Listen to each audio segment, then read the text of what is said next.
정말 부부간에 행복하게 원하잖아요.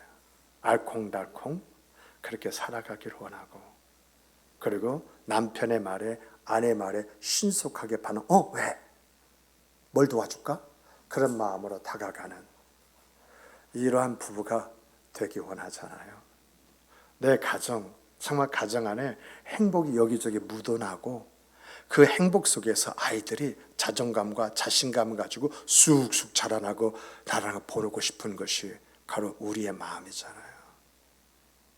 근데 이렇게 우리의 마음과는 달리 작년도 통계청에서 몇 명이 결혼했나 했더니 19만 3천 명 쌍이 커플이 탄생을 했더라고요. 그러니까 19만 3천 명의 이제 그러한 가정이 생겼다는 그런 이야기예요. 그런데 이혼한 가정이 얼마나 됐는가 했더니 10만 2천 커플이야. 결혼은 19만 3천인데 이혼이 10만 2천이에요. 절반이 넘어서 버렸어요. 그리고 결혼하고 살고는 있지만 아주 위태위태한 그 가정들이 너무나 많다는 거예요. 그러다 보니까 지금 결혼보다도 이혼의 그 숫자가 절반이 넘어버렸고, 곧 있으면 이제 결혼해서 3분의 2가 이혼하게 될 것이다. 이러한 추측들도 하는 것을 보게 되어져요. 정말 이혼에 관한 우리나라가 불명예스러운 그 순위 있지 않습니까? 그 순위에서 벗어나지 못하고 있는 것 같아요. 급속하게 사회의 기본이 해체가 되고 있다. 이렇게 말을 할 수 있어요. 또 여러분, 이 우울증이라는 게요, 얼마나 많이 있어요. 옛날에는 들어보기도 힘든 그런 말인데 뻑하면 우울증이래. 그리고 과도한 컴퓨터 있지 않습니까? 컴퓨터를 사용하다 보니까 대인 관계에서 기피증이 일어나 버리게 되고요, 사회 부정옥자가 되어지는 이 대책 없는 일들이 우리 주변에 너무도 많아요. 그러다 보니까 이런 말이 듣는데, 먼 나라 이야기인 줄 알았더니 그것이 내 아들의 문제고 내 딸의 문제였었다라고 하는 자조 섞인 이야기도 들어보게 되어져요. 이러한 이야기를 들으면서 한번 우리가 우리 자신 스스로가 질문해 볼 것이 뭐냐? 여러분의 가정, 내 가정은 어떻습니까? 내 가정. 정말 나의 가정은 건강한 가정인가요? 혹시 우리들 중에 부부간에 각방을 쓰거나 반별거 상태로 살아가는 사람, 그런 사람 없습니까? 부부간에 하루 종일 몇 마디나 나누고 살아가고 있습니까?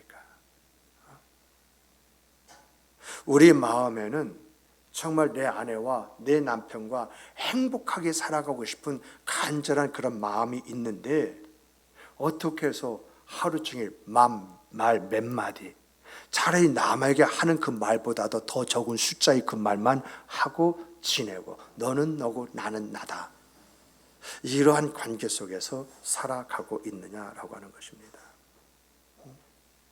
왜 우리의 인생에서 삶이 이렇게 되었습니까?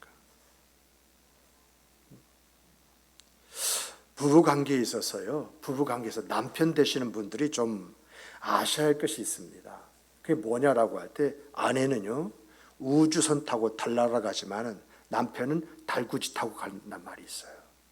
무슨 말이죠? 여자는 우주선 타고 달나라를 간대요. 근데 남자는 달구지 타고 달나라 간다는 거예요. 이게 무슨 말이죠? 아내의 생각을 남편이 그만큼 따라가지 못한다는 거예요. 그러다 보니까 어떤 문제가 일어나느냐? 여러분, 부부의 역할과 의식의 격차가 하루가 다르게 달라지고 있는데, 많은 남자분들이 가부장적인 여기에서 벗어나지 못하고 있다는 거예요. 그러다 보니까 부모와 자식 간의 말이 통하지 않는 것이 아니라 부부 간의 말이 통하지 않아. 너는 나고 나는 나야. 그러다 보니까 아내들이요, 조용하게 남편을 응징하기 시작을 합니다. 그 응징의 대표적인 말이 뭐냐라고 할 때 나리타 공항의 이별이란 말입니다. 나리타 공항의 이별. 그게 무슨 말이냐라고 할 때 일본에서 나온 그러한 신조어인데 이미 오래됐어요. 오래됐는데 무슨 말이냐? 그래, 막내 결혼시키고 보자. 막내만 결혼시키고 보자. 그런데 이것이 일본의 이야기입니까? 우리나라에서는 그래, 막내만 결혼시키면 보자. 이런 가정 없습니까? 정말 뜻밖의 이런 가정이 많아가지고요. 마지막 아이만 결혼시키고 난 다음에 뒤도 보지 않고 이혼도장에 도장 찍고 헤어지는 가정이 얼마나 많은지 몰라요. 그런데 이것뿐만입니까? 정말 여러분과 여러분의 자녀들의 대인 관계를 비롯해서 사회생활이 어떻습니까? 원만합니까? 여러분의 주관적인 평가가 아니라 다른 사람들이 나와 내 자녀들을 어떻게 평가하고 있습니까?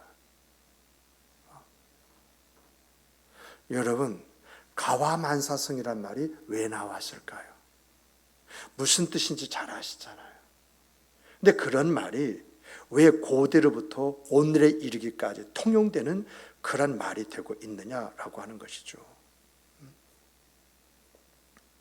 이런 면에 있어서 미국의 근대 아버지, 근대 부모의 대표적인 상이라고 말하는 조나단과 사라의 가정이 있지 않습니까?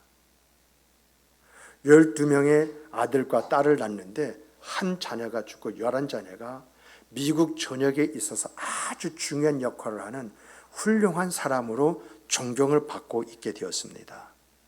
그래서 이제 하버드 총장으로 있는 셋째 아들에게 찾아가가지고 신문기자들이 뭐라고 이야기합니까?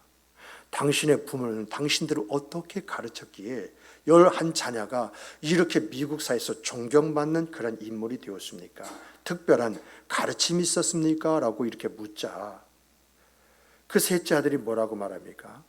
우리 아버지 어머니는 너희들 이거 해라 저거 해라 단 한마디도 하지 않았습니다. 너 이렇게 살아야 된다 저렇게 살아야 된다 이런 가르침도 한마디도 없었습니다. 다만 나의 부모님이 보여준 것은 부부간에 뜨겁게 사랑하는 그 사랑을 보여주었습니다. 우리는 그 부모님의 사랑 속에서 우리가 어떻게 살아야 하는지 사회생활을 어떻게 해야 되는지 배웠습니다. 그것이 오늘 우리 형제 자매의 삶입니다. 그래서 미국의 라디오 방송에서 이런 멘트가 나왔던 유명한 일화가 있지 않습니까? 자녀가 행복해지기 원합니까? 자녀가 잘 되기 원합니까? 자기가 사회에서 귀한 역할을 감당하는 자녀가 되기를 원합니까? 그렇다면 부부간에 뜨겁게 사랑하십시오. 이 유명한 이야기잖아요. 상담학이라든가 이런 데서는 대표적으로 나오는 말 중에 하나의 예화잖아요.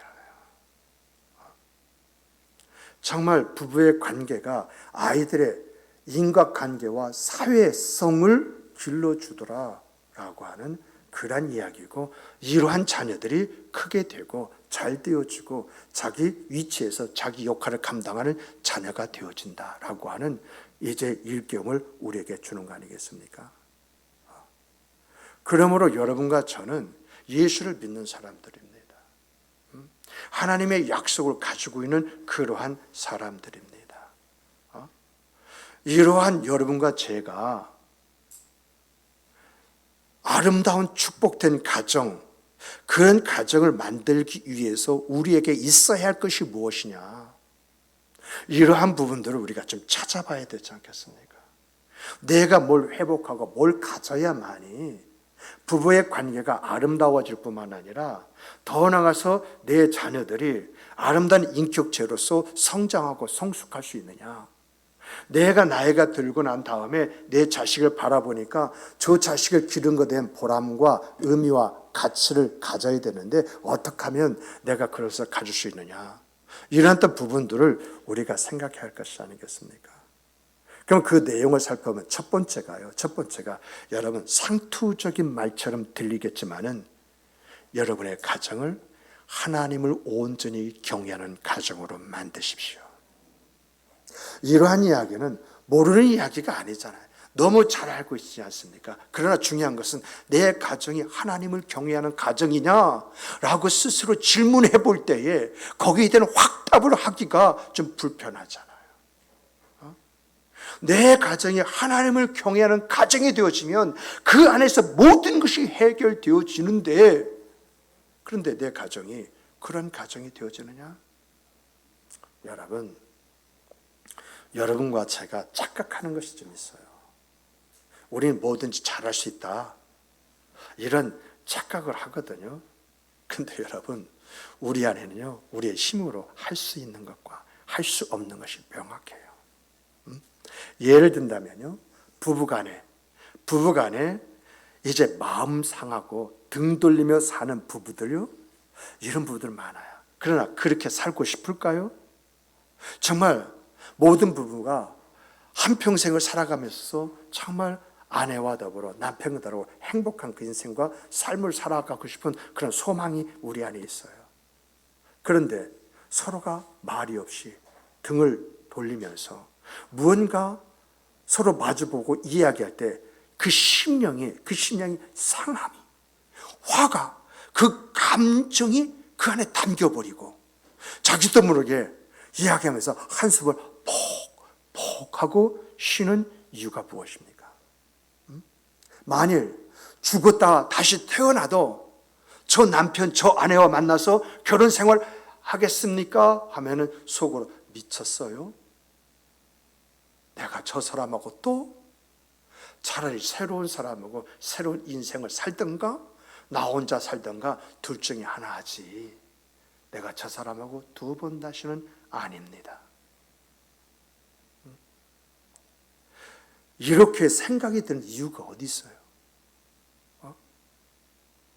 정말 여러분, 우리 안에는 이렇게 원하는 것이 있지만 할 수 없는 것들이 참 많잖아요. 그러면 이러한 우리의 문제, 그 문제를 극복하는 방법이 뭐냐라고 하는 거죠. 뭐냐? 이런 면에서요, 오늘 고넬료 가정에 나와요. 고넬료의 특징은 그가 백부장이다, 구제와 선행을 많이 했다, 이러한 것보다는 여기서 포인트를 꼭 강조하는 것이 뭐냐? 하나님을 경외하는 사람. 다시 말하면 하나님과 올바른 관계를 맺고 사는 사람이었다라고 하는 것입니다. 그러면 이러한 내용 속에서 우리에게 보여준 것이 뭐냐라고 할 때에, 여러분과 제가 하나님과 올바른 관계를 맺고 있어야 내 인생이 의미가 있고 부부간에 아름다워질 뿐만 아니라 가정이 살아나고 교회가 세워지고 사회가 아무리 부조리가 많다 할지라도 살만 나는 일들이 내 안에 있다는 거예요. 다시 말하면 인간의 행복은요, 하나님과 관계를 맺고 있어야만이 행복하다라고 하는 이야기예요. 이것을 성경이 가르쳐 주지 않습니까? 아담의 자녀 중에서 가인의 가정 스스로 뭔가 만들어 가지고 해야 할 때 그걸 지키기 위해서 사람을 죽이기까지 해야 되는 그런 문제가 일어납니다만은, 아벨과 셋의 가정은 어떻습니까? 그 집안은 어떻습니까? 하나님을 경외하는 경외 속에서 회복의 역사가 일어나지 않습니까? 그렇다면 하나님과 올바른 관계를 맺는다라고 하는 것은 뭐냐? 뭐가 하나님과 올바른 관계를 맺는 것이냐라고 한다면, 여러분, 고넬료는요, 하나님을 경외했다고 그랬어요. 하나님을 경외했다는 말의 뜻이 뭘까요? 하나님 앞에 예배하는 예배자로 서 있었다는 거예요. 아내 앞에 서 있어도 하나님 앞에 예배한 자로 서 있었고, 자식 앞에 서 있어도 하나님을 예배한 자로 서 있었다는 것입니다. 자, 생각해 보세요. 내가 아내 앞에, 내가 남편 앞에, 내가 자녀 앞에 하나님의 앞에 예배하는 예배자로 서 있었다고 한다면 그 아내가 그 남편이 사랑하고 존경하지 않겠습니까?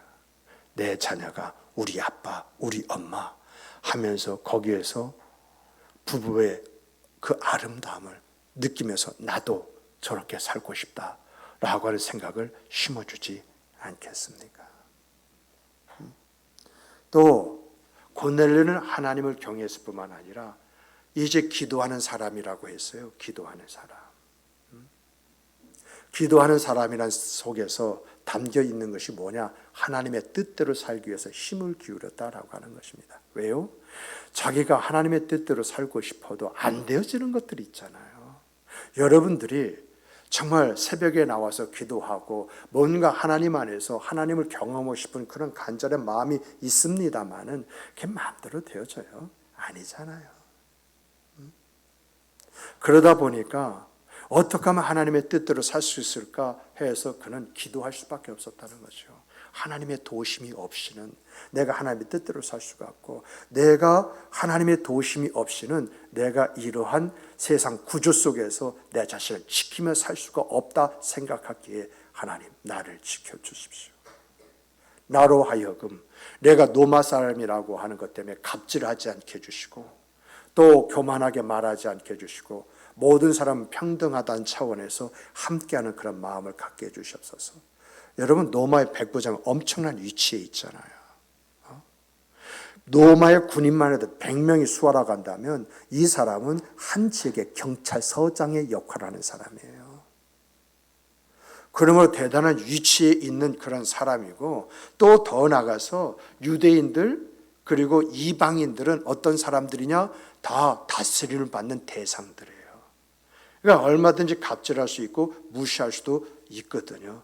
그런데 이것을 뭘로 극복해요? 나는 누구냐? 하나님을 경외하는 사람이라는 거죠.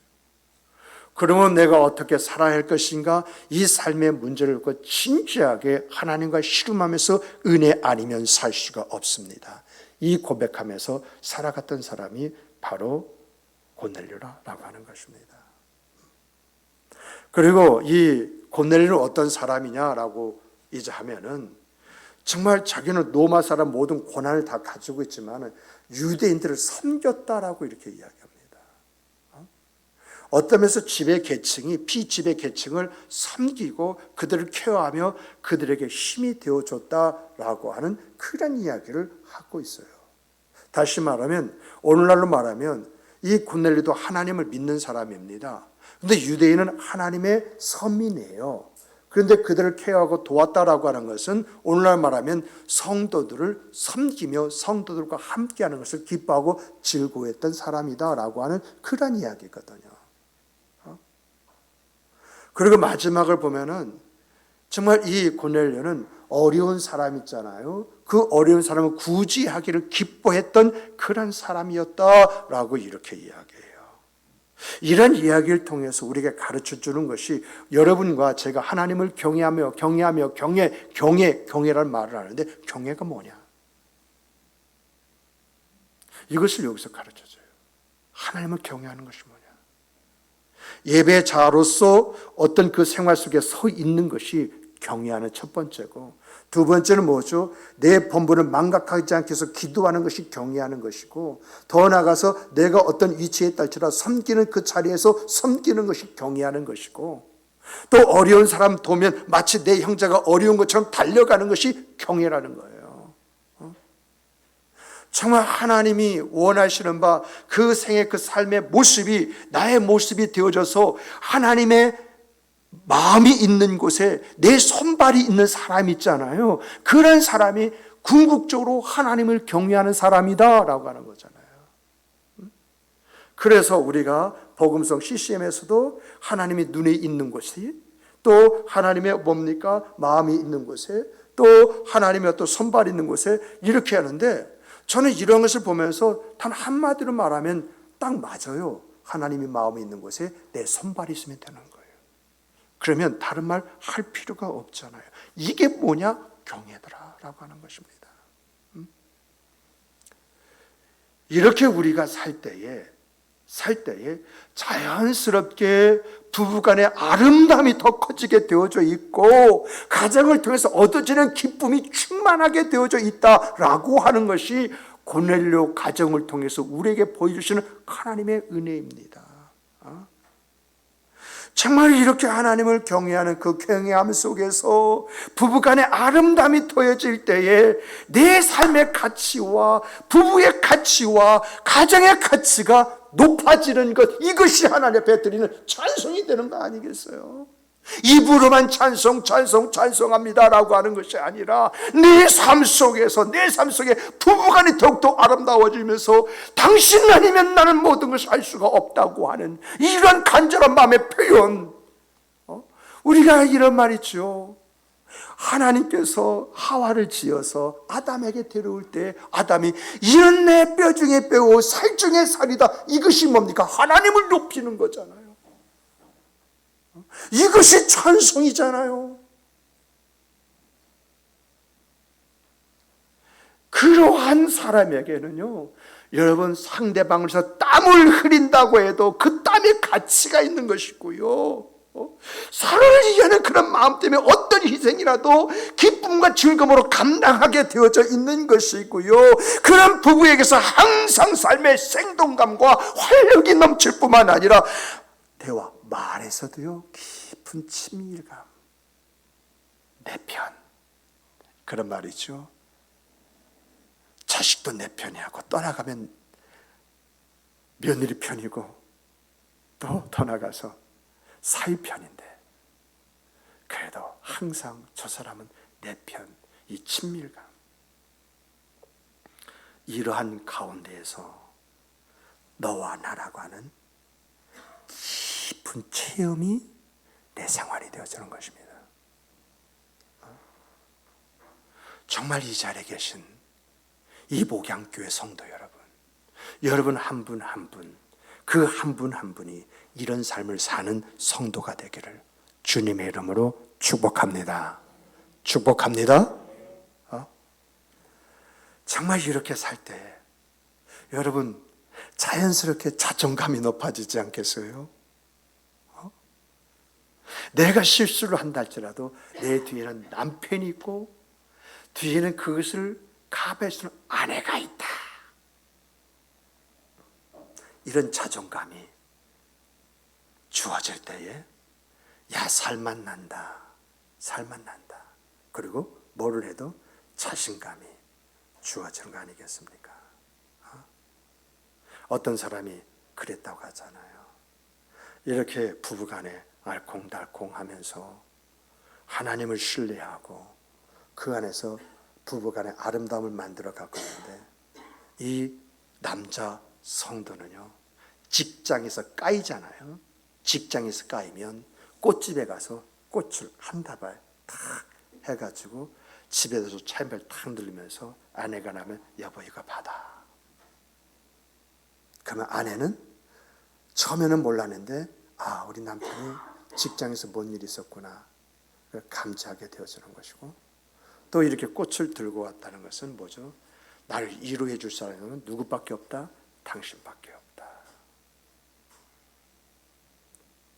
이게 우리의 부부의 모습이 되어야 되지 않겠습니까? 여러분, 항상 하나님이 짝지어 주신 남편과 아내로부터 위로를 얻는, 그래서 그 아내 때문에, 남편 때문에 소망의 풍성의 아름다움이 여러분의 생애 삶의 내용이 되시기를 다시 한번 주님의 이름으로 축복합니다. 두 번째는 우리의 가정이 하나님을 경외하는 가정이 되었으면요, 여러분 올바른 것을 추구하는 부부가 되어야 됩니다. 우리가 하나님을 경외하면서요 올바른 것을 추구하지 못하면은요 그 부부에게는 분명하게 시간이 지나면서 신뢰가 깨져버리고 문제가 일어나 버립니다. 제가 결혼을 하면서요, 결혼하고 나서 한 40여 년을 살아오면서 뒤늦게 깨달은 것이 몇 가지가 있는데 그 중에 하나가 집사람과 부딪히잖아요. 그러면 그 순간을 넘기기 위해서 이제 어떻게 하느냐라고 할 때 우리 여기까지만 하자. 여기까지만 하자. 우리 잠시 각자의 시간을 좀 가져보자. 이렇게 이야기를 해요. 왜냐하면 어떤 좋지 못한 감정이 있는데 서로 이야기하다 보면은 싸움으로 바뀌어져요. 그거 신기하더라고요. 그러다 보니까 삶의 그 경험이 뭐냐, 더 이상 안 되겠다 하면 빨리 뭔가 자기를 정리할 수 있는 시간, 이런 것들이 필요하거든요. 그런데 이런 부부가 되어지더라도 말입니다, 부부 사이에서 가져야 할 기본적인 정신이 뭐죠? 옳은 것은 옳은 것이고 그른 것은 그른 거예요. 이러한 부분들을 분명하게 짚고 그리고 넘어가야 된다는 이야기입니다. 좋은 게 좋은 거 하다가요, 나중에는요, 보이지 않는 그 신뢰가 깨지면요, 그 피해는 고스란히 우리 몫이에요. 성경에 이런 예가 나오지 않습니까? 성경에서 이런 경우로 보면 두 부부가 나와요. 두 부부가 나오는데 첫 번째가 뭐죠? 아나니아와 삽비라 부부지 않습니까? 이 아나니아는 하나님의 관계보다도 사람의 관계가 더 중요했던 사람이에요. 그런데 이런 아나니아였기 때문에 그는 예배, 친교, 전도와 선교, 구제, 여기에 대해서 삐뚤어진 그런 생각을 가지고 있었어요. 그러다 보니까 대표적인 일이 지금 일어나 버리잖아요. 어떤 일이 일어나냐면 아나니아가 이제 교회와 성도들 앞에서 내 땅을 팔아가지고 내가 교회에 들여서 여러분 함께 쓸 수 있도록 하겠습니다라고 하는 서원을 해요.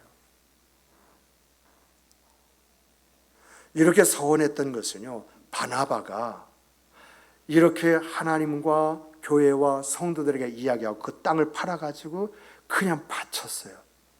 그러다 보니까 그 바친 돈으로 이제 성도들이 초대교회 공동생활하는데 유용하게 사용되어지고, 정말 이렇게 자기 땅까지도 아낌없이 이제 내오는 이 고넬료가 존경과 사랑을 받게 되었거든요. 그러다 보니까 나도 사람들에게 이런 인기도 좀 얻고 또 사람들 앞에 좀 서고 싶은 이런 그릇된 생각이 들어온 것이죠. 그래서 교회와 성도들 앞에 나도 땅을 팔아가지고 교회에 바쳐서 우리 초대교회 성들이 생활하는데 보탬이 되도록 하겠다라고 이렇게 서원을 합니다. 그런데 땅이 팔렸어요. 땅이 팔리니까 생각이 좀 많아졌어요. 그래서 절반은 떼고 절반만 가져다가 이거 땅 판 돈입니다 하고 교회와 성도를 속이는데, 하나님은 이걸 뭘로 보느냐? 성령을 속인 것으로 보신 거예요. 그래서 그 자리에서 죽지 않습니까? 그런데 중요한 것은 이런 죽음이 자기만의 죽음이 아니라 그 안에 삽비라의 죽음도 가져오지 않습니까? 그런데 만약에 아나니아가 앞으로 우리가 쓸 돈이 많은데 애들도 키우려면 이런저런 돈이 있어야 되는데 우리 일부만 드리고 일부는 생활비로 쓰자라고 이렇게 이야기했을 때에 삽비라가 그것은 아니에요. 그렇게 해서는 안 된다고 강력하게 말을 했더라면 어떻게 되었을까? 또 반대로 아내 삽비라가 우리도 먹고 살아야 되잖아, 이거 다 바치면 어떻게 해? 우리가 좀 숨겨두었다 한다 할지라도 누가 이거 알아? 모르잖아. 이렇게 말을 했다 할지라도 아니야, 하나님은 살아계셔. 우리는 하나님 앞에 이걸 바치기로 서원했으면 하나님 보고 계셔. 그러면 우리가 이 서원은 반드시 이행해야 돼라고 했다고 한다면 삽비라의 생각이 붙잡히지 않았을까요? 그런데 그렇지 않았다고 하는 것에 대해서 참 안타까운 이런 사건이 일어나는데 오늘 우리 안에는 그러한 일이 없습니까? 무엇인가 내 남편이 내 아내가 그릇된 생각을 하고 있다고 한다면 그것을 붙잡아 바로 잡아줘야 되는데 눈치를 보면서 그럴 수 있지 뭐, 이런 것이 우리 안에 없느냐는 겁니다. 근데 그런 것들이 결국 나에게 무엇을 가져다 줄 것이냐라고 하는 것은 우리가 한번 신앙 안에서 생각해 봐야 될 그런 문제인 것 같아요. 또 하나를 보면은 브루스길라와 아굴라라는 그런 부부가 있잖아요. 둘은 천막을 만들어서 파는 그러한 이제 직업을 가지고 있어요. 근데 그들이 노마에서 살았거든요. 근데 황제가 어느 날 보니까 노마에 이 유대인 수가 너무 많은 거야. 그러다 보니까 유대인만 콕 집어가지고 유대인들 이 노마를 떠나라 하고 명령을 해버렸어요. 그래서 이 노마에서 살던 이 브루스길라와 아굴라가 집을 놔두고 급히 떠나야 되는 그 상황 속에서 어디 왔느냐? 고린도에 왔어요. 거기에서 사도 바울을 만나가지고 사도 바울의 가르침을 받고 신앙생활을 하게 되어지는데 이것이다라고 하는 믿음의 확신을 가지고 사도 바울과 함께 동역을 합니다. 그랬더니 사도 바울이 뭐라 이야기합니까? 이 브루스길라와 아굴라를 향해서 저는 나를 위해서 목이라도 내어놓을 자이다, 이렇게 말하지 않습니까? 어떻게 했기에? 사도 바울의 입에서 저는 무한 신뢰를 담아서 이런 말을 하게 되었을까요?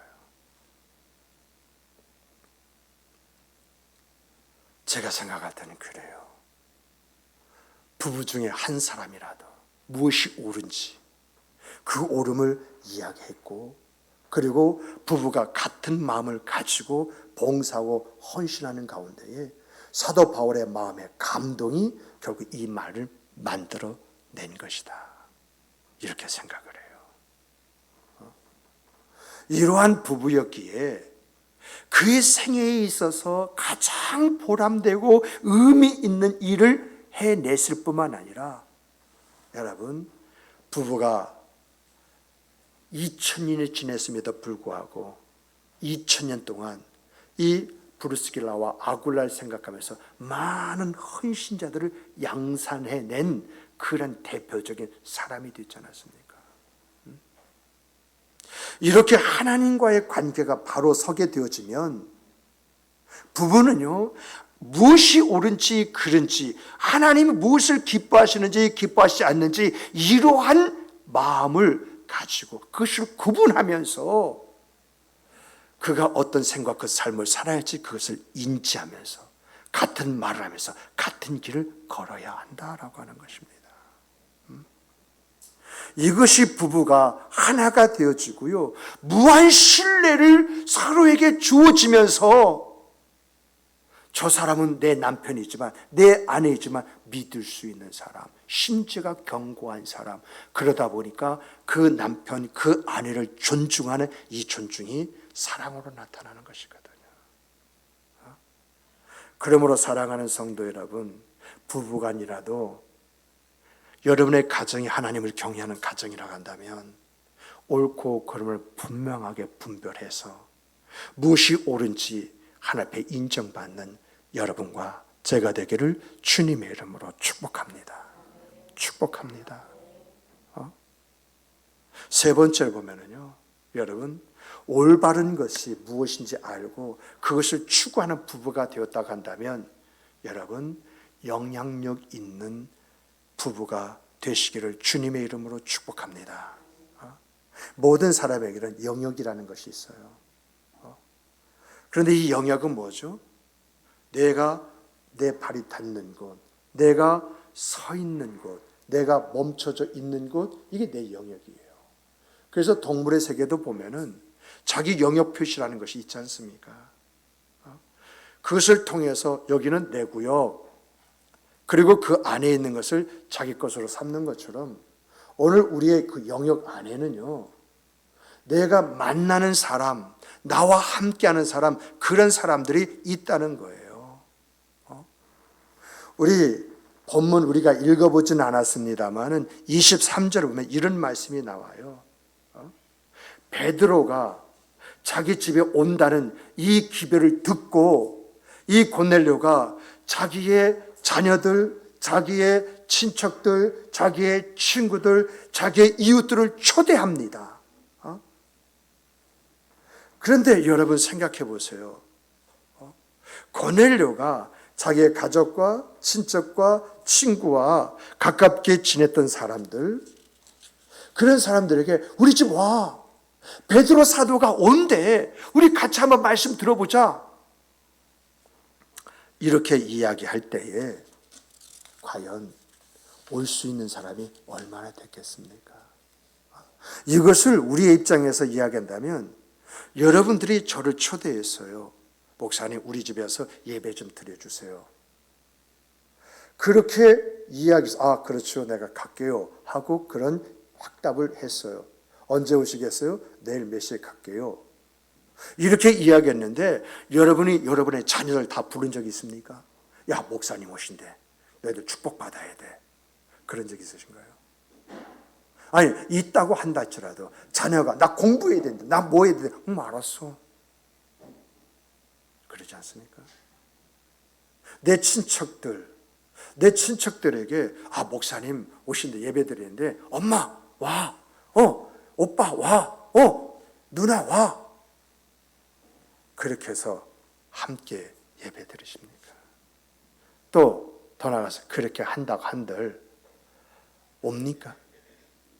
내 친구, 내 가까운 이웃 옵니까?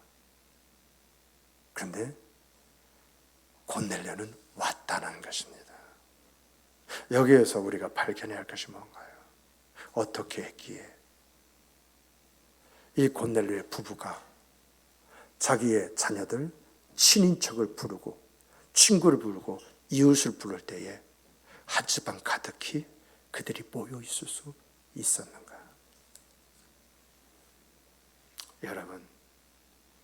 여러분과 제가요, 어디에 살든지 어디를 가든지 그것에 무엇을 하든지 하나님의 관계가 올바르고요, 부부의 관계가 분명하게 되면 말의 권세가 있는 줄 믿으시기 바랍니다.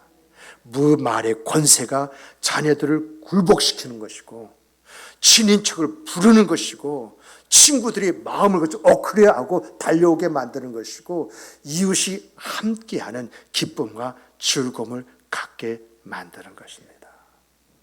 한번 생각해 보세요.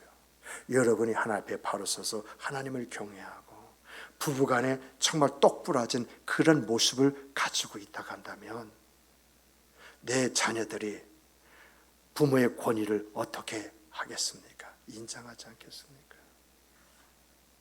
또한 나의 친인척이 다른 사람 몰라도 신실한 내 친인척하고 말을 듣고 오지 않겠습니까? 내 친구가 어떻습니까?